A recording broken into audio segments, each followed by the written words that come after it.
Episode 201, episode 201, episode 201, it's episode 201. Hey, this is the 201st episode of Classroom Brew, and for this one we're going to be a little bit different. We've been going with a more segment-to-segment setup, and to be honest with you, this week was, well, the week before this episode comes out, I had a Thursday-Friday setup where essentially Adam, who I hired a couple of years ago, he is shifting into special education. There's a program that the district will pay for the courses that he would need to get his SPED endorsement, and the only thing that he has to do in turn is commit to teaching special education in the school he's currently in. So I was like, damn it, man. Like, I was so excited to have you, and now I gotta replace you technically, but he is still going to be within social studies. He'll just be doing SPED. So we're getting stronger as a whole. But point being is that I did like 6 in-person interviews in 2 days and a bunch of phone interviews beforehand. So coming down from like 12 or 13 applicants down to 6 and then down to 2, well, down to 3 and then down to 2 and then down to 1. Not an easy process. And I got to tell you, it's fucking weird having been on the other side of the hiring process now 2 times in my young career. Humbled, of course, like very, very grateful to be on that side of it. But it's fucking weird. For this one, I've got an Ace cider, and I've also got one of those Arizona hard seltzers in, you guessed it, mucho mango. Because say it with me, I want to be on vacation, but I can't. So here we are with a mango drink to make me self-doubt my reality and act like I'm on vacation. Because what else am I going to do to solve my stress level as a teacher who's going to be stuck in the school anyways during the summer? Because I got a coach. Yeah. No, seriously, I'm excited for the year to be over. At one point, I asked a few candidates about self-care because the work that we do at my school, it's not easy. It's very rewarding, but it's also draining. And so the question was along the lines of, you can't pour from an empty cup. What do you do in terms of self-care? And everyone had great answers, except for one person that must be like Terminator on steroids in the form of a teacher. So it's kindergarten cop, I guess. Arnold Schwarzenegger, because when I asked that, what's your self-care? What's your go-to? The answer was something along the lines of, my cup is never empty. All I need is I am a solar panel and also the sun. I am the source of energy and the eco-efficient form of pulling that power from that energy efficient. Jesus Christ. And I understand it's an interview. It's kind of an awkward, scenario. Like I get to know you in like a 20-minute phone call. And then if that goes well, then there's an hour to an hour and a half long interview or whatever the length of time is. I don't know. They all kind of blend together and, I don't even know how long they are. They could be 6 hours. They could be 1 minute. Who knows? Time is all relative when it comes to hybrid learning. Who gives a shit? And the response was just so off-putting. And I don't know if it's because she thought, he's looking for the perfect answer here. I got to tell him that I'm not weak. But we were just talking about like the stigma behind mental health and self-care and whatever. And yeah, never like truly a perfect. Also claimed that she's never had struggles. She's never had any challenging students. And Jesus Christ, we found him, everybody. We found the perfect teacher that's never had any problems, and they're perfect, and they never get worn out, and all they need is their passion for teaching, and that will sustain them throughout their 205-day schedule as a teacher in a district with low funding and high levels of teacher accountability. And honestly, the cards are just stacked against us in every way. But you know what? All she needs is the kids. And don't get me wrong, love them all, but Jesus Christ. Yeah, that was, and I almost got to the point where I was like, oh shit. So basically you're the best of all of us and you got something in a bottle that you need to bottle up and sell. And we're all just a bunch of chumps. But you know what? It is what it is. I don't know. At this point, it felt like it was like 16-hour days just to get it done. I really bit myself in the ass because it was basically my day was teach interview, and so on and so on. the entire time. So I didn't get like a single break. The one break I did get, it was like, oh, a senior's here because they want to go to prom, but they're failing all their classes. Can you come up with a plan with them right now in the next 2 seconds because they're angry at us because they can't go to prom? Just putting the teachers on the spot. I'm like, fuck, man. What am I going to do in this moment where there's a kid crying through their mask that they're wearing improperly, by the way, and I'm going to be the bad guy because somehow it's my fault they didn't do anything. And it's like, well, they have a lot going on. I was like, I'm aware of that.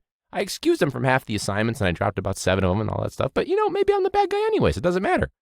Along with the whole, I did all my assignments. And you're like, well, let's take a look at Aspen. And it's like, you've done 2 of them in the last 2 weeks. Like, yeah, I've done everything the past 2 weeks. Like, well, what about the past 4 months? I'm like, no, that doesn't count. I'm here now, right? And you're like, I mean, I'll work with you here, but let's be realistic here. And honestly, that's honestly, I guess this will be my first teacher confession for this week, is just let them go to the fucking prom. Who gives a shit where they're at? The consequence at this point for their grades is whether or not they graduate, okay? I don't care if they want to do Mambo number 5 on the dance floor at the Marriott. It doesn't impact me if they're going to do the cha-cha slide at the DoubleTree on a Friday night.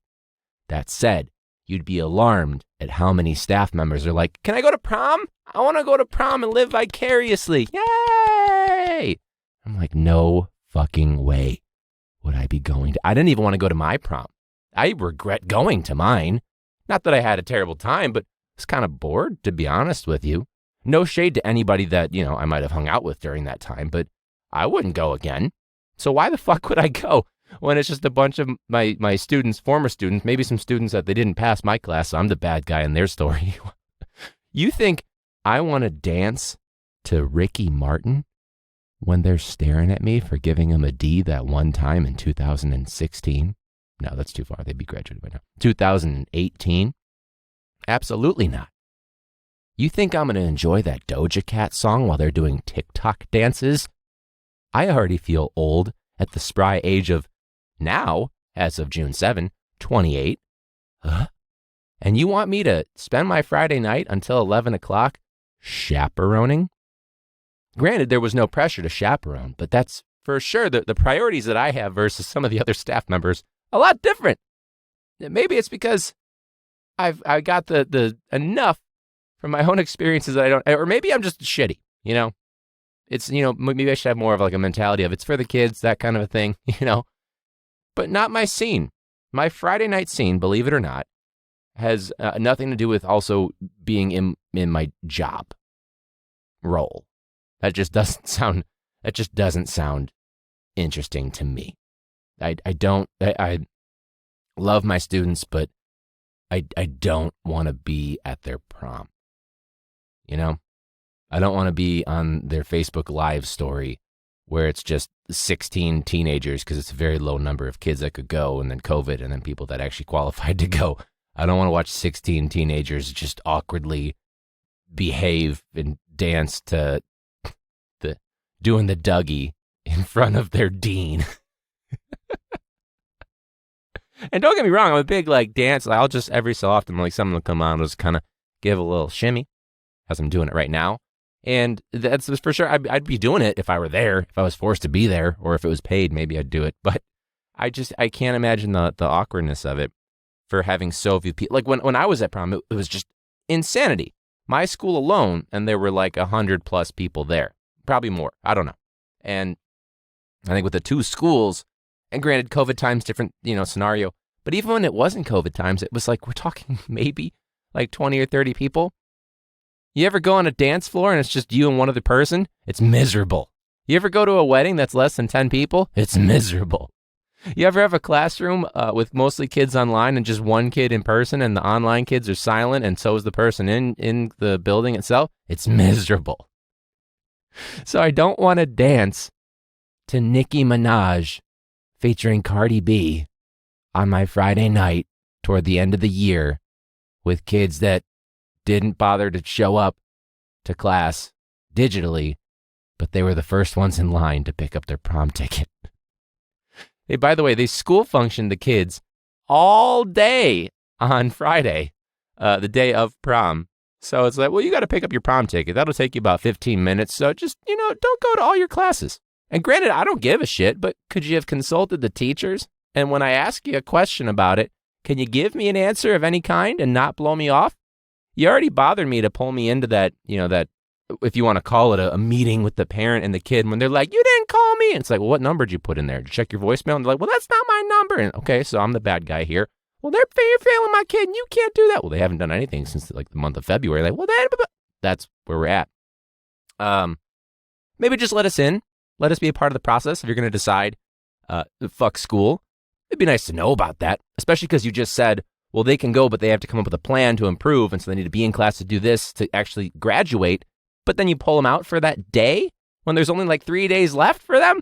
The fuck are you doing? Just another example. I guess that's a teacher frustration, I guess. No. This is a teacher frustration. I was on mute on accident for about 3 minutes in my AP Psych class. I'm going to put AP in the hardest air quotes. My whole arm is in these air quotes. This is an audio podcast, but I'm air quoting the shit out of this air. And I was on mute. My Bluetooth speaker died. And so because of that, it automatically defaults to the inside the computer, the built-in microphone, but it mutes it as a default, which I guess is probably like a important feature to have.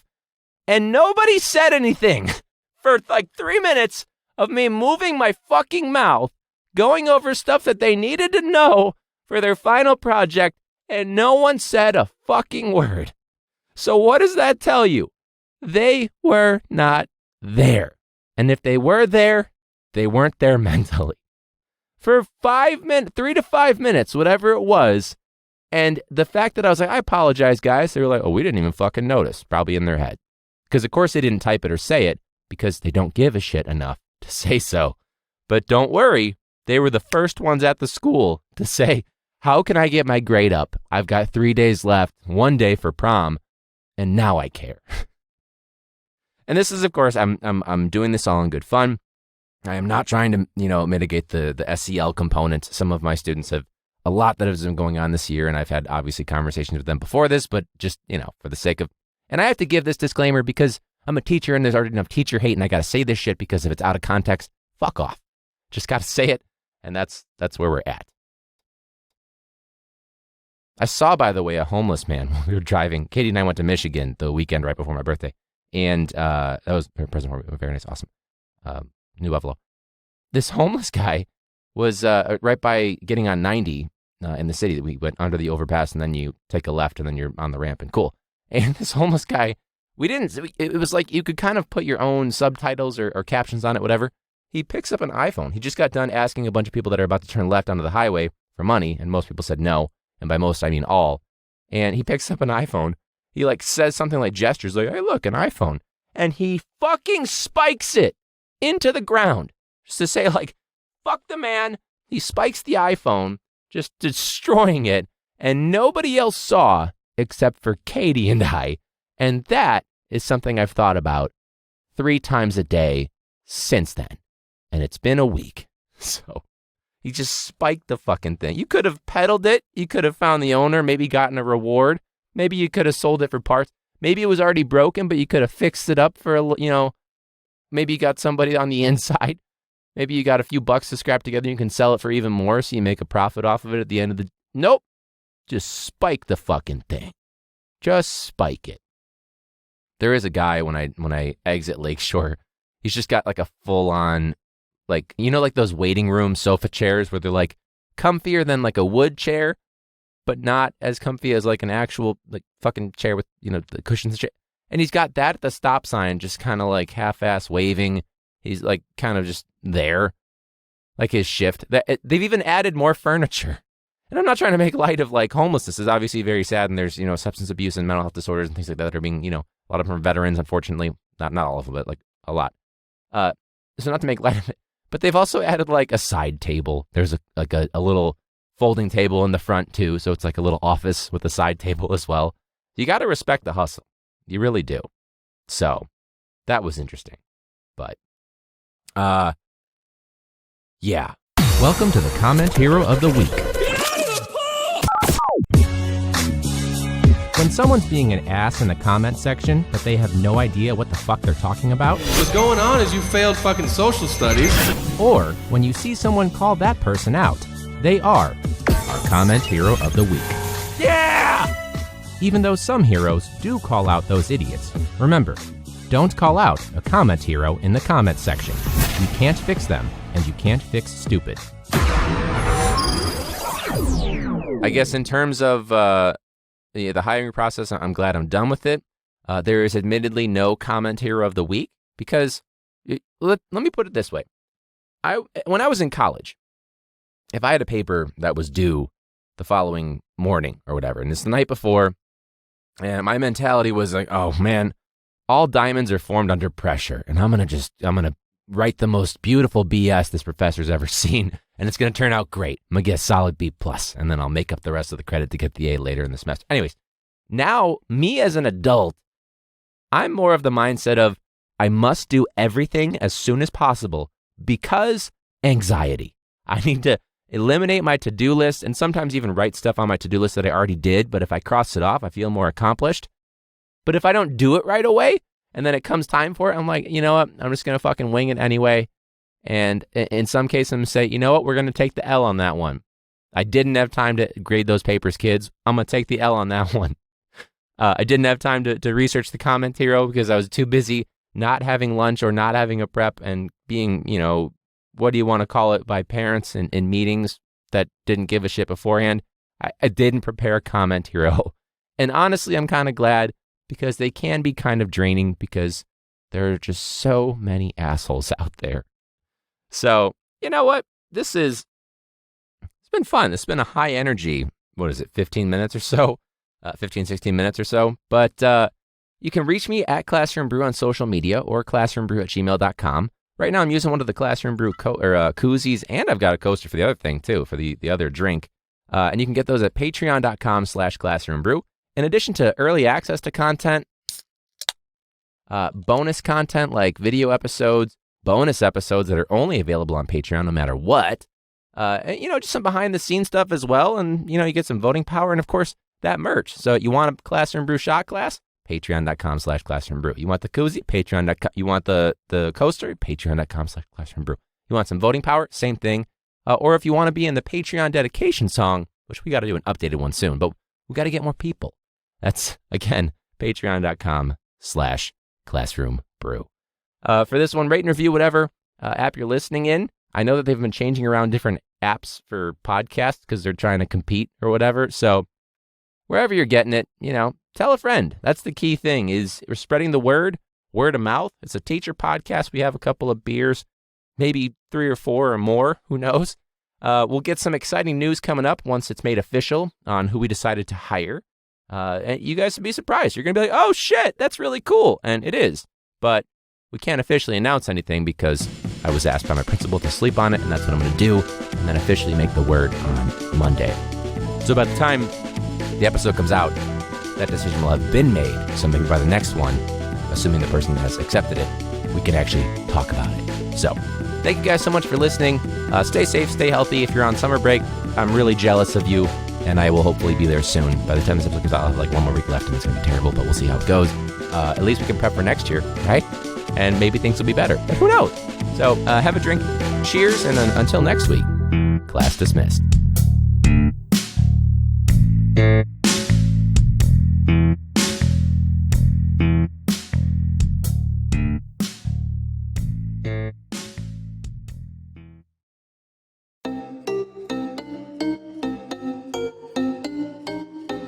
Classroom Brew on Patreon. Koozies and coasters, shot glasses, bonus content and voting power. Lish Cromwell from Minnesota has 1,000 classrooms. That shit is crazy, but that's Minnesota. Leo Sanchez got a lot of land. He's been on the pod. It was really grand. He's teaching in person during COVID. Sabrina Min from Ohio teaches French class, but I don't remember French. Sorry for my teacher who taught me French. You were really cool, but that was years ago. This dude beat cancer, getting real strong. He posts it on the gram, he's a real badass. James Biner, that's fucking right, James Biner. Cindy Montoya from California, Lazy Teacher Podcast, that's a bad look. Definitely not lazy, big time podcast fan. Melinda Bradley, she's from Florida, wore PPE for her staff photo. That's Melinda Bradley.